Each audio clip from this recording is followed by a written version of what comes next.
Hello friends, so this is the third video of this channel and we have another topic today, that is tense. Tense, let's understand what is tense first. Tense, it is a basic topic or major topic which is mostly used to speak English because most of the sentences are spoken using this only. Why? If you learn tense, definitely you are going to speak English 100%. Most of the sentences are spoken with the help of tense only. So it is very crucial topic, very essential topic, and if you learn this, definitely your chances of speaking English is going to be increased. Okay, so today in this video we are going to learn tenses. Okay, so let's understand. Tense represents time plus action. Okay, let's understand. Time represents time plus action. Okay, tense हमें time बताता है कि कौन सा time चल रहा है, action यानी कि कौन सा एक्शन हो रहा है, टाइम कौन सा है, एक्शन कौन सा है, और उस टाइम के अकॉर्डिंग उस एक्शन को कौन कर रहा है. ठीक है, यानी कि सब्जेक्ट. ठीक है, तो टाइम हमें पता चलेगा टेंस की मदद से, और एक्शन पता चलेगा, और साथ ही साथ उस टाइम पर उस एक्शन को कौन कर रहा है. तो टेंस को बेसिकली डिवाइड किया जाता है 3 पार्ट्स में. ठीक है, और ये सब तीनों पार्ट्स आपको अच्छी तरह से पता है वो कौन कौन से हैं. मेजर कैटेगरीज यही हैं, इसके अंदर सब कैटेगरीज अलग अलग होती हैं. तो पहले बताते हैं कि पहले जो मेजर कैटेगरीज हैं जो आप भी जानते हैं वो समझते हैं. पहला है प्रेजेंट टेंस, सेकंड है past tense, third is future tense. ठीक है, ये 3 मेजर कैटेगरीज हैं जो कि बताती हैं कि टाइम कौन सा है. ठीक है, प्रेजेंट टाइम जो कि चल रहा है, पास्ट टेंस यानी कि जो टाइम बीत चुका है, फ्यूचर टाइम यानी कि जो आएगा. सो यही 3 टाइम है जो कि हमारे पास हैं, इसके अलावा कोई दूसरा टाइम नहीं है जो कि हमारे पास होता है. ठीक है, प्रेजेंट चलने वाला टाइम जो कि अभी चल रहा है राइट नाउ, पास्ट टेंस यानी कि पास्ट वाला टाइम जो कि जा चुका है, फ्यूचर टेंस जो कि आने वाला है. ठीक है, so these are the major types of the tense. अब प्रेजेंट के ही अलग अलग सब टाइप्स होते हैं, उसी तरह से पास्ट के भी सब टाइप्स होते हैं, फ्यूचर के भी सब टाइप्स होते हैं. तो सब टाइप्स हमारे कौन कौन से होते हैं पहले वो समझते हैं. बिल्कुल भी कंफ्यूज होने की ज़रूरत नहीं है. आइए समझते हैं कि सब टाइप्स कौन कौन से हैं. तो सब टाइप्स 4 होते हैं. ठीक है, अभी हम सिर्फ बात कर रहे हैं 4 टाइप्स होते हैं सब टाइप्स. वो किसके होते हैं, किस किस के नहीं होते हैं, ये हम समझते हैं. सब टाइप्स, पहला simple, second continuous, third perfect, fourth perfect continuous. ठीक है, सिंपल जैसे कि मैंने आपको बताया 4 सब टाइप्स हैं, सिंपल, कॉन्टिन्यूस, सिंपल फिर कॉन्टिन्यूस, परफेक्ट फिर परफेक्ट कॉन्टिन्यूस. ये 4 सब टाइप्स हैं. प्रेजेंट के 4 सब टाइप्स हैं, पास्ट के भी सब 4 सब टाइप्स हैं, और फ्यूचर के भी 4 सब टाइप्स हैं. ठीक है, सब टाइप्स सभी के 4 हैं, तो टोटल हमारे पास कितने हो गए, टोटल 12. ठीक है, अब समझते हैं ये सिंपल क्या है, कॉन्टिन्यूस क्या है, परफेक्ट क्या है, परफेक्ट कॉन्टिन्यूस क्या है. ठीक है, जैसे कि मैंने बताया कि प्रेजेंट के 4 हैं, यानी कि सिंपल प्रेजेंट, कभी कभी इसको इंडेफिनेट टेंस भी बोला जाता है, यानी कि प्रेजेंट इंडेफिनेट या फिर सिंपल प्रेजेंट बोलो, दोनों बात एक ही है. Next present continuous, present perfect, present perfect continuous. इसी तरह से सिंपल पास्ट और past indefinite, past continuous, past perfect, past perfect continuous. उसी तरह से same future, simple future, future continuous, future perfect, future perfect continuous. ठीक है, ये हमारे पास टोटल 12 हो गए. अब समझते हैं कि सिंपल क्या है, कॉन्टिन्यूस क्या है, परफेक्ट क्या है, परफेक्ट कॉन्टिन्यूस क्या है.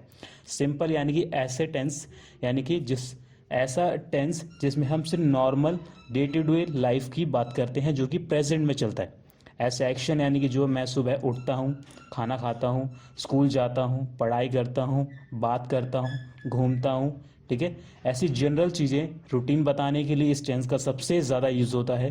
ठीक है, तो इस टेंस का यूज़ किया जाता है. सिंपल कॉन्टिन्यूस टेंस का मतलब क्या है, जब आप वो कोई काम उस टाइम पर कर रहे हो, अगर आपसे पूछा जा रहा है कि आप क्या कर रहे हो और आप बोलते हो कि मैं पढ़ा रहा हूँ या पढ़ रहा हूँ या समझा रहा हूँ या कुछ काम कर रहा हूँ, तो उस टाइम पे कॉन्टिन्यूस टेंस होता है, यानी कि वो एक्शन उस टाइम पे हो रहा है आपके द्वारा या फिर किसी और के द्वारा, यानी कि वो काम कंटिन्यूस अभी चल रहा है करंट में।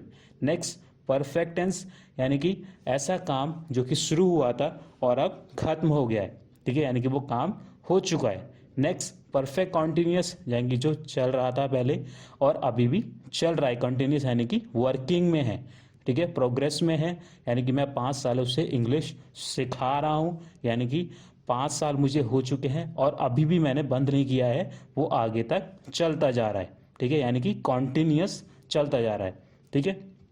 तो इनमें से हम जैसे कि हमने बताया कि हमारे पास टोटल 12 टेंस हैं, प्रेजेंट के 4 हैं, पास्ट के 4 हैं, फ्यूचर के 4 हैं, ठीक है। तो हम इनमें से सबसे पहले सिंपल प्रेजेंट टेंस से शुरू करेंगे, ठीक है।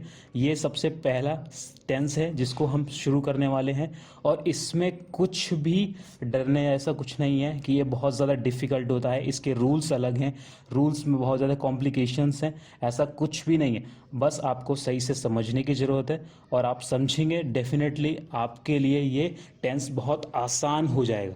तो शुरू करते हैं सिंपल प्रेजेंट टेंस, ठीक है। सबसे पहले बात कर लेते हैं हम आइडेंटिफिकेशंस की। आइडेंटिफिकेशंस का मतलब है यहाँ की पहचान, ठीक है। इस टेंस को पहचानना कैसे है, सिर्फ आपको ये नहीं बताना है कि ये टेंस सिर्फ प्रेजेंट टेंस है, प्रेजेंट के अंदर सिंपल है, कॉन्टिन्यूस है, परफेक्ट है या परफेक्ट कॉन्टिन्यूस है, ये पहचानना आना चाहिए, ठीक है। तो आइडेंटिफिकेशंस ही हैं जो, यानी कि जिसको हम कभी कभी एक तरह से पहचान ही है जो कि हमें बताएंगी ये टेंस प्रेजेंट में कौन सा वाला है, पास्ट का है तो पास्ट में कौन सा वाला है, फ्यूचर का है तो फ्यूचर का कौन सा वाला है, ठीक है। तो लेट्स स्टार्ट। सिंपल प्रेजेंट की आइडेंटिफिकेशंस क्या है, डू या फिर डज, डू आएगा या फिर डज आएगा। साथ ही साथ देख सकते हैं आप ब्रैकेट में मैंने लिखा है एस या फिर ई एस, ठीक है। डू के साथ या एस या ई एस इनमें से एक कुछ ना कुछ यूज होगा, ठीक है। साथ ही साथ इसके अलावा जब हिंदी टू इंग्लिश आप ट्रांसलेशन में जाएंगे तो आप देखेंगे कि सेंटेंसेस में, हिंदी के सेंटेंसेस में लास्ट में ता है, ती है, ते हैं, ऐसे कुछ शब्द आपको देखने को मिलेंगे, ठीक है। तो इनकी मदद से आप हिंदी में पहचान सकते हैं कि ये टेंस ये प्रेजेंट का है, ठीक है, प्रेजेंट में भी कौन सा है तो आप पहचान पाएंगे। साथ ही साथ नेक्स्ट जो आइडेंटिफिकेशन होती है वो होती है आपकी V1। सिंपल प्रेजेंट टेंस में V1 यानी कि यूज होती है, V1 का मतलब है वर्ब 1, ठीक है। तो इसमें घबराने वाली कोई बात नहीं है। आइडेंटिफिकेशंस क्या हुई हमारे पास, डू या डज यूज होना चाहिए, उस साथ ही साथ उसमें एस और E S according to the subject, ये सब्जेक्ट के अकॉर्डिंग यूज होता है, ठीक है। अगर हिंदी टू इंग्लिश ट्रांसलेशन कर रहे हैं तो हम आप देखेंगे ता है, ती है, ते है, ये लास्ट में आपको सेंटेंस के एंड में देखने को मिलेगा। साथ ही साथ उसमें जो भी एक्शन होगा, जो भी कोई काम होगा, जो भी क्रिया होगी, उसमें V1 यानी कि वर्ब की फर्स्ट फॉर्म यूज होगी, ठीक है। तो वर्ब्स की अलग अलग फॉर्म्स होती हैं, वो डिसाइड करती हैं कि ये टेंस कौन से टाइप का है, तो वही फॉर्म उसमें यूज़ की जानी चाहिए। अगर फॉर्म अलग है और टेंस दूसरा है तो वो सेंटेंस स्ट्रक्चर गलत हो जाएगा, वो टेंस गलत हो जाएगा, ठीक है। तो यहाँ तक आपको क्लियर हो गया होगा, ठीक है। अब हम एक बार सेंटेंस स्ट्रक्चर को समझ लेते हैं। सेंटेंस स्ट्रक्चर कुछ भी बिल्कुल भी डिफ़िकल्ट नहीं है, बस आपको ठीक से समझने की ज़रूरत है, ठीक है। सेंटेंस स्ट्रक्चर इतना डिफ़िकल्ट नहीं होता है, बस आपको एक बार समझना है। अगर आप समझ जाते हैं तो ये टेंस बहुत ज़्यादा ही आसान हो जाएगा आपके लिए। तो ठीक है, स्ट्रक्चर के ऊपर ध्यान देते हैं। जैसे कि आप स्क्रीन पे देख सकते हैं, पहले क्या आता है, सब्जेक्ट। हाँ, मैं आपको बता देता हूँ कि सब्जेक्ट्स क्या हैं पहले, ठीक है। सब्जेक्ट्स क्या हैं, जैसे कि आप स्क्रीन पे देख सकते हैं, सब्जेक्ट्स हमारे I, we, you, he, she, it, they, Ram, people, this, ये these are the common subjects, ठीक है। और मैंने जैसे कि हम ब्रैकेट में लिखा हुआ है डूअर्स, तो डूअर्स यानी कि जो काम करने वाला है। सब्जेक्ट्स का मतलब यानी कि वही पर्सन जो एक्शन को कर रहा है, डूअर यानी कि जो एक्शन को कर रहा है वही, सेम। और ये जो लिखे हैं मैंने I, we, you, he, she, it, ठीक है। ये सब क्या है, बेसिक सब्जेक्ट्स हैं जो कि यूज़ होते हैं टेंस में खास करके।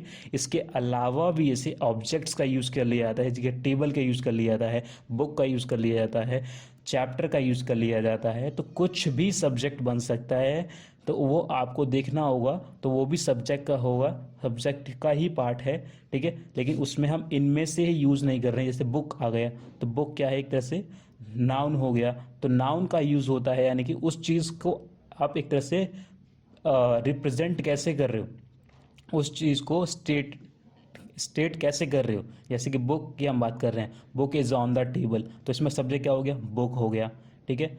I am sitting on the bench, यानी कि मैं बेंच पर बैठा हूँ, तो इसमें सब्जेक्ट क्या हो गया, आई हो गया, ठीक है। तो ये सारी जो कॉमन सब्जेक्ट्स हैं, इसके अलावा भी जो ऑब्जेक्ट्स हैं वो भी एज अ सब्जेक्ट ही काम करते हैं, ठीक है। आइए हम सेंटेंस स्ट्रक्चर पे आते हैं वापस से, ठीक है। सबसे पहले क्या है, subject plus V1 plus S या ES according to the subject only plus object, ठीक है। ये हो गया sentence structure number 1। Next, subject plus do या फिर does plus not plus V1 या फिर प्लस सब्जेक्ट, ठीक है। ये हो गया हमारा पॉजिटिव फर्स्ट स्ट्रक्चर, आप देख सकते हैं ये पॉजिटिव सेंटेंस का स्ट्रक्चर है। नेक्स्ट, सेकंड सेंटेंस स्ट्रक्चर है हमारा नेगेटिव वाला, क्योंकि उसमें नॉट आ रहा है। थर्ड वाला है हमारा इंटेरोगेटिव, जब भी हमारा जो इंटेरोगेटिव सेंटेंस आएगा उसमें डू डज पहले आ जाएगा। डू डज पहले आने का सेंस यानी कि वो क्वेश्चन वाला सेंटेंस बन जाएगा, ठीक है, जिसमें आप क्वेश्चन पूछ रहे हो।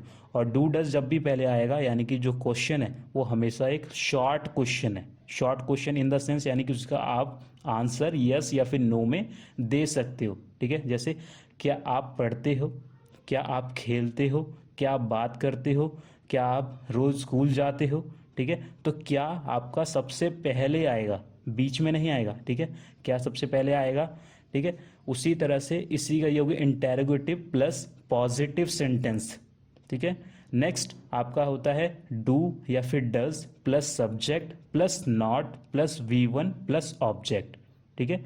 ये है इंटेरोगेटिव का ही नेगेटिव स्ट्रक्चर, जिसमें क्या है, यस नो बेस्ड क्वेश्चन ही है लेकिन नेगेटिव फॉर्म में। Like don't you go to school, क्या आप स्कूल नहीं जाते, क्या आप खाना नहीं बनाते, क्या आप पढ़ते नहीं हैं, क्या आप नहीं पढ़ते, क्या आप स्कूल जाते नहीं हैं, ठीक है। इस तरह से आपसे पूछा जा रहा है नेगेटिव फॉर्म में, लेकिन आप इसका आंसर यस और नो में ही देंगे, ठीक है। तो आप डू डज पहले आ रहा है तो आप समझ जाइए कि शॉर्ट क्वेश्चन है, ठीक है।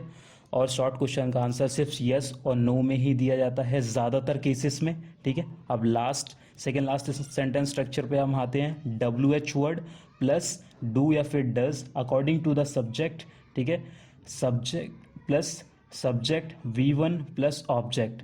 The last sentence structure WH word plus do या does plus subject plus not plus V1 plus object, ठीक है। अब जो WH वर्ड क्या है, ठीक है, WH वर्ड यहाँ पर अब हम समझते हैं। WH वर्ड आप स्क्रीन पे देख पा रहे होंगे कि what, when, why, how, where, who.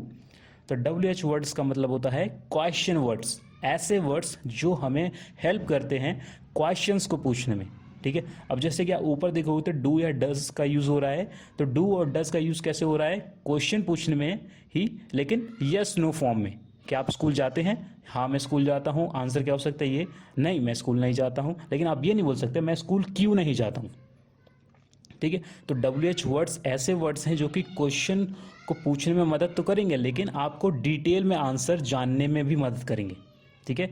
जैसे कि आप स्कूल क्यों नहीं जाते हैं, जैसे आप स्कूल क्यों नहीं जाते हैं, आप इस सेंटेंस का आंसर आप दोगे तो आपको बड़ा आंसर देना होगा। आप यस नो नहीं कह सकते, इसमें आप यस नो नहीं कह सकते हैं, ठीक है। आप स्कूल क्यों नहीं जाते हैं, आपको रीज़न बताना होगा, आपको यस नो से काम नहीं चलेगा, ठीक है।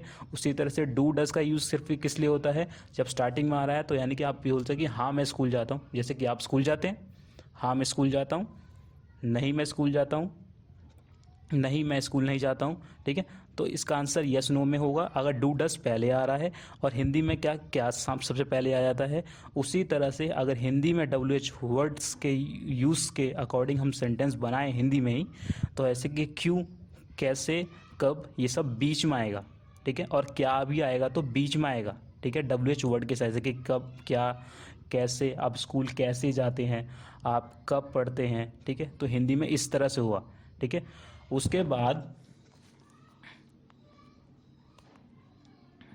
चलिए, अब इतनी इन्फॉर्मेशन हो गई है, तो यहाँ तक आपने देखा होगा कि हमने देखा सब्जेक्ट्स क्या हैं, WH वर्ड्स क्या हैं, सेंटेंस स्ट्रक्चर्स क्या हैं, आइडेंटिफिकेशंस क्या हैं।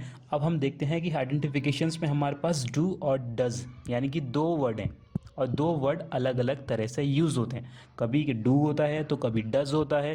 डज कब होता है, डू कब होता है, ये आइए जान लेते हैं। तो स्क्रीन पर आप देख सकते हैं डू का यूज़ खास करके आई के साथ, वी के साथ, दे के साथ, यू और एनी अदर प्लूरल सब्जेक्ट के साथ होता है। प्लूरल यानी कि एक से ज़्यादा सब्जेक्ट्स होंगे तो डू का यूज़ होगा, ठीक है। नेक्स्ट, डज का use he, she, it, this, name और एनी अदर सिंगुलर सब्जेक्ट के साथ होगा, ठीक है, सिंगुलर सब्जेक्ट के साथ होगा, ठीक है। ये जो कुछ सब्जेक्ट्स के साथ यूज़ होता है वो मैंने आपको स्क्रीन लिख दिए हैं, आप स्क्रीन पे देख सकते हैं। और ख़ास करके इसके अलावा सिंगुलर सब्जेक्ट्स के साथ यूज़ होगा, ठीक है। तो डू और डज का डिफरेंस बिल्कुल क्लियर रखो, ठीक है, इसमें कोई कॉम्प्लेक्स चीज़ नहीं है, ठीक है, इस चीज़ को बिल्कुल क्लियर रखो। डू का यूज़ प्लूरल के साथ, डज का यूज़ सिंगुलर के साथ। हाँ, अब आपके मन में एक डाउट आ सकता है कि आई का यूज़, आई तो सिंगुलर है लेकिन इसका यूज़ डू के साथ कैसे। हाँ, इंग्लिश में कुछ एक्सेप्शंस हैं जिसका यानी कि जो कि अपने आप में रूल को ही ब्रेक करते हैं, ठीक है। तो आई का यूज़ भले ही यहाँ पे सिंगुलर है लेकिन आई का यूज़ डू के साथ ही होता है, इसलिए कुछ केसेस में हम उस पैटर्न को या फिर उस रूल को फॉलो नहीं करते हैं। ये आगे से ही ऑलरेडी डिसाइडेड है, तो आई के साथ डू ही आता है। और बाकी जो मैंने आपको बताए हैं, ठीक है, वो आपको कुछ समझने पड़ेंगे तो कुछ याद करने पड़ेंगे, ठीक है। सारी चीज़ें बिना याद करें नहीं होंगी, थोड़ी बहुत बेसिक सी चीज़ें आपको समझनी पड़ेंगी और थोड़ी सी चीज़ें याद करनी पड़ेंगी, ठीक है। अब हम बात करते हैं डायरेक्ट कुछ एग्जाम्पल्स की बात, ठीक है। अब एग्जाम्पल्स से हम थोड़ा बेटर समझेंगे, ठीक है। अब एग्जाम्पल्स क्या हैं, जैसे कि आप स्क्रीन पे देख सकते हैं। Example number 1, I play cricket every day, ठीक है। अब इस सेंटेंस को हम स्ट्रक्चर के हिसाब से देखते हैं। सेंटेंस स्ट्रक्चर हमारा पहला वाला क्या आता, सब्जेक्ट हमारा बताया कि सब्जेक्ट आई होता है, तो आई हमारा सब्जेक्ट है, ठीक है, ओके। फिर उसके बाद V1, क्या प्ले V1 है, हाँ बिल्कुल प्ले V1 है, ठीक है। उसके बाद एस या ES, एस और ES इसमें नहीं आया है। अकॉर्डिंग टू द सब्जेक्ट हमने लिखा सेंटेंस स्ट्रक्चर में कि अकॉर्डिंग टू द सब्जेक्ट होना चाहिए, ठीक है, प्लस ऑब्जेक्ट। एस और ES का कॉन्सेप्ट मैं आपको एंड में बताता हूँ, ठीक है, कि ये एस और ES का कॉन्सेप्ट क्या चलता है, ठीक है। अभी आप एस और ES को साइड में रखिए, सब्जेक्ट होना चाहिए, V1 होना चाहिए प्लस ऑब्जेक्ट। आई प्ले, तो प्ले वर्ब हो गया, V1 हो गया, और क्रिकेट एवरी डे यानी कि ऑब्जेक्ट हो गया ये, ठीक है, ये ऑब्जेक्ट हो गया। तो हमने देखा यानी कि ये सेंटेंस जो बना है, ये सेंटेंस स्ट्रक्चर नंबर 1 के अकॉर्डिंग बिल्कुल ठीक बना है, ठीक है। उसी तरह से हम सेकंड सेंटेंस लेते हैं, they run in the park, ठीक है। अब यहाँ पर हम देखते हैं कि दे, क्या ये सब्जेक्ट है, सब्जेक्ट की लिस्ट में आप चेक करो तो यस, हाँ ये सब्जेक्ट है, ठीक है। उसके बाद हमारी वर्ब क्या है, वर्ब है V1 रन, ठीक है। इन द पार्क, ये क्या है हमारा ऑब्जेक्ट वाला पार्ट। तो सेंटेंस कितने पार्ट्स में डिवाइड हो रहा है, दे हमारा सब्जेक्ट है, रन हमारी वर्ब है, और इन द पार्क यानी कि ऑब्जेक्ट, यानी कि 3 पार्ट्स में ये डिवाइड हो रहा है। अभी तक डू डज किसी में नहीं आया है, ठीक है। तो आप देखेंगे कि सेंटेंस स्ट्रक्चर के अकॉर्डिंग डू डज उसमें है भी नहीं, ठीक है। लेकिन जैसे ही आप सेंटेंस स्ट्रक्चर 2 देखते हैं तो उसमें देखते हैं सब्जेक्ट प्लस डू या फिर डज प्लस नॉट, ठीक है। तो जैसे ही आप नॉट ऐड करते हैं तो डू डज उसमें आ जाता है। तो इसी सेंटेंस का, जैसे कि हमने सेंटेंस नंबर 1 देखा, I play cricket every day, इसलिए इसका नेगेटिव हम करेंगे तो आई के साथ डू नॉट, जैसे कि मैंने आपको बताया, आप डू डज का यूज़ कैसे करेंगे, आई के साथ क्या आएगा, do plus not, I do not play का प्ले क्रिकेट एवरी डे, तो I do not play cricket every day, ये हो गया, ठीक है। इसी तरह से नेगेटिव फॉर्म बनेगा। उसी तरह से आप सेकंड वाला बनाएंगे, दे है, दे के साथ क्या आएगा, डू या डज, टेबल चेक करो, डू या फिर डज, तो डू किसके लिस्ट में है? ठीक है, डू की लिस्ट में दे है, बिल्कुल है। तो they do not run in the park. ठीक है, जैसे कि डू प्लूरल के साथ यूज होता है तो यहाँ पर हमने यूज़ कर लिया है, तो they do not run in the park. तो सेंटेंस स्ट्रक्चर 2 हमारे यहाँ पर कंप्लीट हो जाता है। ठीक है, उसी तरह से अब इसी का हम सेंटेंस स्ट्रक्चर 3 के अकॉर्डिंग अगर बनाते हैं तो क्या होगा हमारा? सबसे पहले do I play cricket every day. Do I यानी कि डू डस पहले आ जाता है, तो डू आई सब्जेक्ट क्या था हमारा? आई, तो do I play cricket every day. ठीक है, ये हो गया हमारा interrogative plus positive sentence structure. Next क्या है? इसी का नेगेटिव हम बनाएं, do I not play cricket every day. ये हो गया interrogative plus negative sentence structure. ठीक है, उसी तरह से हम नीचे वाले का देख लेते हैं। जैसे कि हमने बताया नेगेटिव्स का बना, they do not run in the park, ये हमारा नेगेटिव यानी सेंटेंस स्ट्रक्चर 2 है। ठीक है, इसी का हम थर्ड वाला बनाएं, do they run in the park, do they not run in the park. ये हमारे सेंटेंस स्ट्रक्चर 4 यहाँ तक कंप्लीट हो जाते हैं। उसी तरह से अब हम इनको सेंटेंस स्ट्रक्चर 5 के अकॉर्डिंग बना के देखते हैं। हम यूज़ करते हैं वाई। ठीक है, कोई सा भी वर्ड यूज़ कर सकते हैं अकॉर्डिंग टू द सेंस। ठीक है, वो सेंटेंस के अकॉर्डिंग सेट होना चाहिए, यानी सिचुएशन से मैच होना चाहिए। आप ये नहीं बोल सकते, मतलब ऐसा सेंटेंस ना हो जो बोलने में थोड़ा अटपटा लगे। ठीक है, तो जैसे WH वर्ड में सब कोई से वर्ड उठा लेते हैं, तो जैसे कि हम यूज़ करते हैं वाई। ठीक है, वाई डू आई प्ले। ठीक है, आई के साथ डू होता है, इसलिए वाई के बाद just do, why do I play cricket every day. मैं क्रिकेट रोज क्यों खेलता हूँ? ठीक है, अभी मैं अपने आप से क्वेश्चन बोलने में थोड़ा अजीब लग रहा है कि मैं अपने आप से ही पूछ रहा हूँ मैं रोज क्रिकेट क्यों खेलता हूँ। हाँ, आपसे पूछा है आप क्रिकेट क्यों खेलते हैं, why do you play cricket every day. Sense बनता है कि सामने वाले से पूछ सकते हैं, आप अपने आप से क्या पूछोगे। ठीक है, पूछने को पूछ सकते हैं लेकिन सेंटेंस सही बनेगा, सेंटेंस स्ट्रक्चर सही है, बिल्कुल बिल्कुल करेक्ट है वो। Why do I play cricket every day, बिल्कुल आप पूछ सकते हैं, सेंटेंस स्ट्रक्चर बिल्कुल करेक्ट है। उसी तरह से सेकेंड एग्जाम्पल का क्वेश्चन वाला वर्ड यूज़ करके बनाते हैं, WH वर्ड यूज़ करके बनाते हैं, तो इसमें हो जाएगा आपका why do they run in the park, why do they run in the park. ठीक है, इसी का WH वर्ड के साथ नेगेटिव सेंटेंस स्ट्रक्चर बनाते हैं, तो why do I not play cricket every day, why do you play, why do you not play cricket every day. ठीक है, फिर उसी तरह से हम बनाते हैं why do they play, why do they not play, why do they not run in the park, why do they not run in the park. तो यहाँ तक अब सेंटेंस स्ट्रक्चर यानी कि जो हमने स्ट्रक्चर आपको बताया उसी के अकॉर्डिंग उन्हीं एग्जाम्पल्स का हम स्ट्रक्चर फॉलो करते हुए दूसरे सेंटेंस को बिल्ड कर रहे हैं। तो इसमें कन्फ्यूज़न वाली कोई चीज़ ही नहीं होनी चाहिए, कोई कन्फ्यूज़न वाली चीज़ होनी ही नहीं चाहिए। ठीक है, तो आप जैसे कि देख सकते हैं स्ट्रक्चर के अकॉर्डिंग ही सेंटेंस बनता है। अगर स्ट्रक्चर नहीं है तो वो सेंटेंस गलत हो रहा है, गलत हो रहा है बिल्कुल। अगर सेंटेंस स्ट्रक्चर सही है और आपका एग्जाम्पल उस सेंटेंस स्ट्रक्चर से मैच नहीं होता यानी कि वो सेंटेंस गलत है यानी कि। ठीक है, अब हम बात करते हैं थोड़ी सी बेसिक सी इन्फॉर्मेशन हम आप ले लेते हैं। जैसे कि हम जब भी कोई एक्शन यानी कि जो भी काम करता है, फर्स्ट पर्सन जो भी एक्शन कर रहा है वो फर्स्ट पर्सन हुआ है। फर्स्ट पर्सन हमारे पास 2 ही होते हैं, या तो हम होंगे इससे यानी कि आई यानी कि मैं अपनी बात कर रहा हूँ, अगर मैं इंडिविजुअल हूँ तो आई, अगर मैं पूरी टीम की बात कर रहा हूँ तो मैं यूज़ करूँगा वी, जैसे कि आप स्क्रीन पे देख सकते हैं। फर्स्ट पर्सन यानी कि फिर अगर मैं अकेला हूँ तो आई, और मैं अपनी टीम के साथ यानी कि मेरे साथ एक से ज़्यादा लोग हैं तो मैं यूज़ करूँगा वी। सेकेंड पर्सन यानी कि जब हम काम कर रहे हैं, फर्स्ट पर्सन यानी कि हम फर्स्ट पर्सन मतलब हम जो खुद काम कर रहे हैं यानी कि हम पहले पर्सन है जो कि उस काम को कर रहे हैं। सेकंड पर्सन यानी कि जिसको हम बता रहे हैं उस काम के बारे में, वो यानी कि सुनने वाला लिसनर। ठीक है, वो हो गया सेकंड पर्सन। ठीक है, तो सुनने वाला जिसको हम बता रहे हैं उस काम के बारे में, वो हो गया सेकंड पर्सन। थर्ड हो गया हमारा ही, शी, इट, दे और एनी नेम। ठीक है, थर्ड पर्सन यानी कि जिस काम के बारे में हम बात कर रहे हैं, जिस पर्सन से रिलेटेड हम बात कर रहे हैं, उस पर्सन के बारे में या फिर उस चीज़ के बारे में वो थर्ड पर्सन में ही आती है।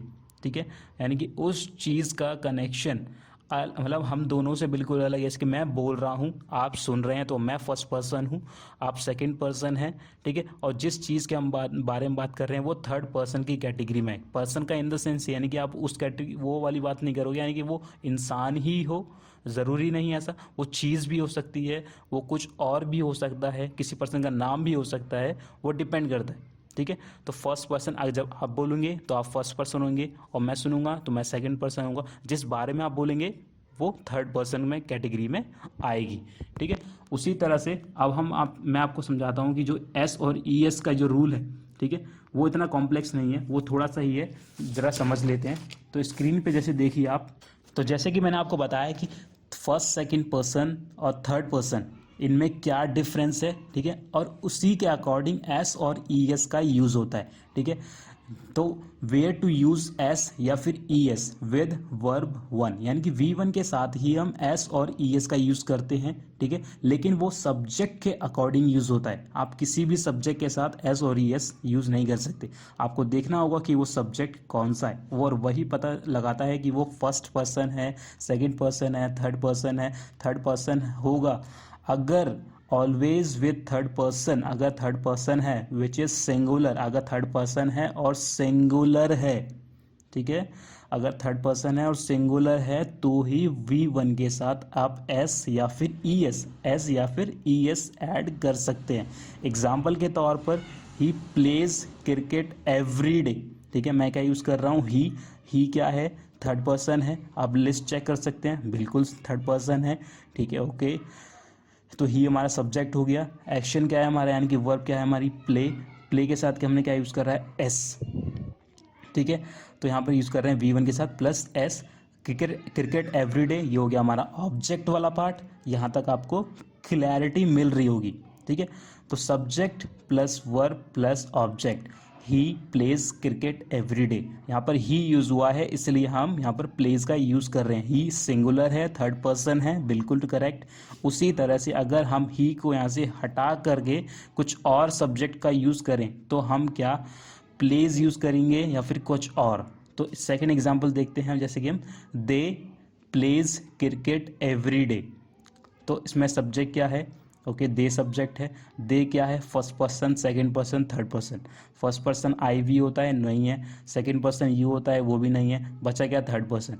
थर्ड पर्सन भी सिंगुलर होना चाहिए, तो दे यानी कि वे लोग, ठीक है, यह थर्ड पर्सन है लेकिन प्लूरल है, तो प्लूरल के साथ एस और ई एस नहीं यूज़ होता है, ठीक है, प्लूरल के साथ एस और ई एस नहीं यूज़ होता है। तो दे प्लेज क्रिकेट गलत होगा, ठीक है, यहाँ पर सिर्फ they play cricket every day use होगा, ठीक है, they play cricket every day use होगा, ठीक है।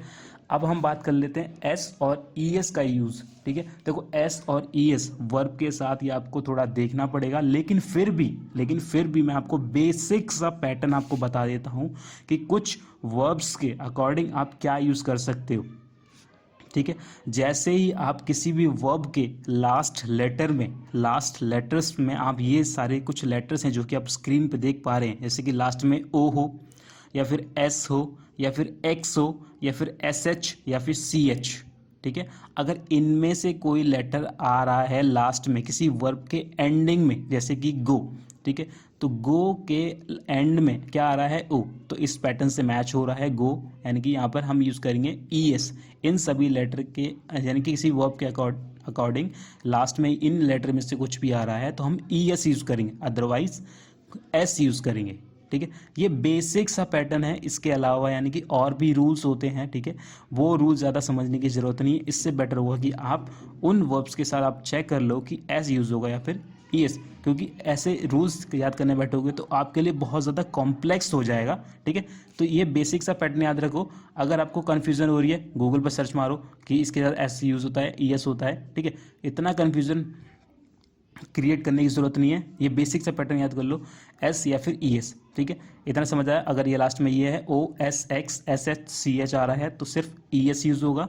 ठीक है, इसके अलावा जो कुछ यूज़ होगा वो आपको देखना होगा। ठीक है, वो तुरंत गूगल पर सर्च मारो कि इसके साथ ये क्या यूज़ होता है। जो भी डेली की वर्ब्स होती हैं आप उनको अच्छी तरह से देख लो कि इनके साथ ये यूज़ होता है, तो आपको एक बार अच्छे से यूज़ में आ जाएंगी और प्रैक्टिस में आ जाएंगी, तो आपको सोचना भी नहीं पड़ेगा कि इसके साथ क्या लगाना है क्या नहीं लगाना है। ठीक है, अब थोड़ी सी बात कर लेते हैं हम प्रैक्टिस एग्जाम्पल्स की। ठीक है, प्रैक्टिस एग्जाम्पल्स बहुत ही ज़्यादा ईजी तरीके से आप कर पाओगे। ठीक है, आपको क्या करना है बेसिकली क्या है, जैसे कि आप स्क्रीन पे देख सकते हो मैंने कुछ एग्जाम्पल्स लिखे हैं। ठीक है, और ये बहुत ही बेसिक एग्जाम्पल है और आप इनको आसानी से कर पाओगे। मैं चाहता हूँ कि बिल्कुल आप अच्छे से समझें। ठीक है, तो नंबर 1 एग्जाम्पल क्या है हमारा, आई राइट माई होमवर्क। ठीक है, I write my homework. Rohan goes to market. Do you like mango? They do not know about this. Some students do not come late. Why do you tell others? Where does he go after school? I like chocolates. अब जो examples यहाँ पर लिखे हैं तो उन examples को आपको क्या करना है, इन एग्जाम्पल्स को आपको 3 सेक्शंस में डिवाइड करना है। ठीक है, इन्हीं सब एग्जाम्पल में से आपको सब्जेक्ट्स को अलग कर देना है बिल्कुल। ठीक है, सब्जेक्ट्स का सेक्शन कैसे बनाना है, सब्जेक्ट्स का सेक्शन अलग हुआ जिसमें सारे सब्जेक्ट्स अलग लिखे जाएंगे इन्हीं एग्जाम्पल्स के।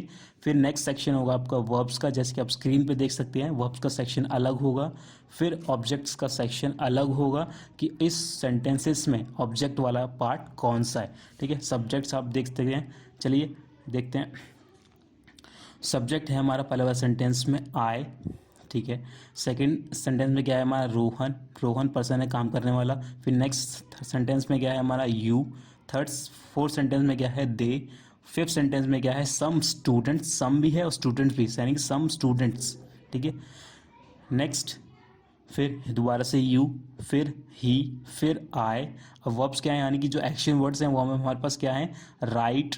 ठीक है, गो के हम देख सकते हैं गो के साथ ईएस लगाए तो हम उसको भी कंसिडर करेंगे, तो गोज।